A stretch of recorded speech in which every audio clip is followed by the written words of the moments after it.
So hello guys, this is going to be a book review.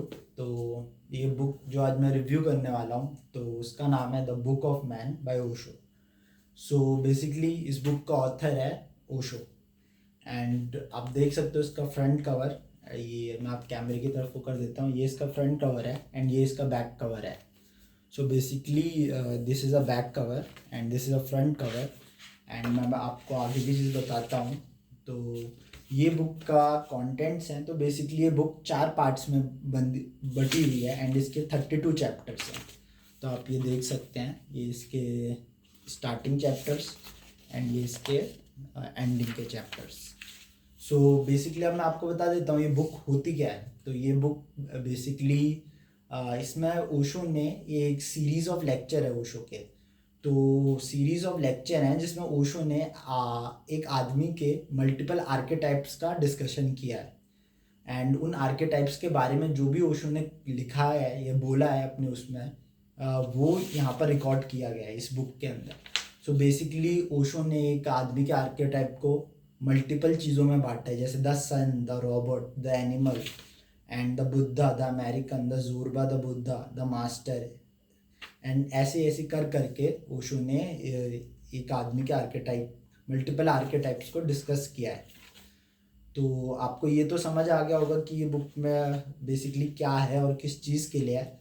अब मैं आपको बताता हूँ कि इस बुक का एक चैप्टर मैं आपको रीड करता हूँ और आपको उसे समझ आ जाएगा कि आपको ये लेनी चाहिए या नहीं लेनी चाहिए।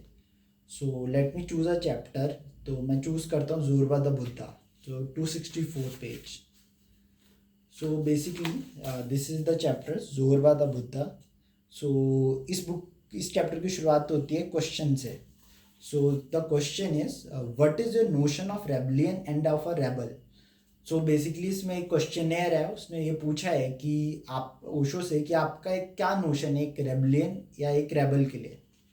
तो ओशो ने उस पर कहा है कि my notion about rebellion and the rebel is very simple. A rebel is a man who does not live like a robot, conditioned by the past, religion, society, culture. Anything that is of yesterday doesn't in any way interfere in his way of life, in his style of life. So basically Osho ने क्या बोला है कि उनका जो notion है एक रेबलियन और रेबल के लिए वो बहुत सिंपल है। कि एक रेबल एक आदमी है जो नहीं, एक रोबोट की तरह कंडीशन नहीं है पास्ट से, मतलब जो उसका पास्ट है वो उसे कंडीशन नहीं करता। ना उसकी रिलीजन उसे कंडीशन करती है, ना उसकी सोसाइटी उसे कल्चर कंडीशन करती है, ना ही उसका कल्चर उसे कंडीशन करता है। And he lives individually not as a cog in the wheel but as an organic unity. His life is not decided by anybody else but by his own intelligence. The very fragrance of his life is that of freedom. So basically इसमें यही कहा है ओशो कि वो एक जो rebel है वो इंडिविजुअली अपनी लाइफ जीता है, ना कि एक कॉक इन द व्हील की तरह। उसकी लाइफ डिसाइड नहीं की जा सकती किसी और के द्वारा, बट उसकी खुद की इंटेलिजेंस उसकी लाइफ डिसाइड करती है। और उसकी जो फ्रेग्रेंस है लाइफ का, जो मतलब मेन मोटिव है उसकी लाइफ का, वो होता है freedom. Not only does he live in freedom, but he allows everybody else to live in freedom. He doesn't allow anybody to interfere in his life, nor does he interfere in anybody else's life. तो basically उसमें ओशो ने कहा है कि जो आज का rebel होगा वो कभी भी किसी दूसरे की लाइफ में भी इंटरफेयर नहीं करता, ना ही वो खुद की लाइफ में इंटरफेयर करता है, एक्सपेक्ट करता है दूसरों से। To him, life is so sacred and freedom is the ultimate value that he can sacrifice everything for it. Respectability, status, even life itself.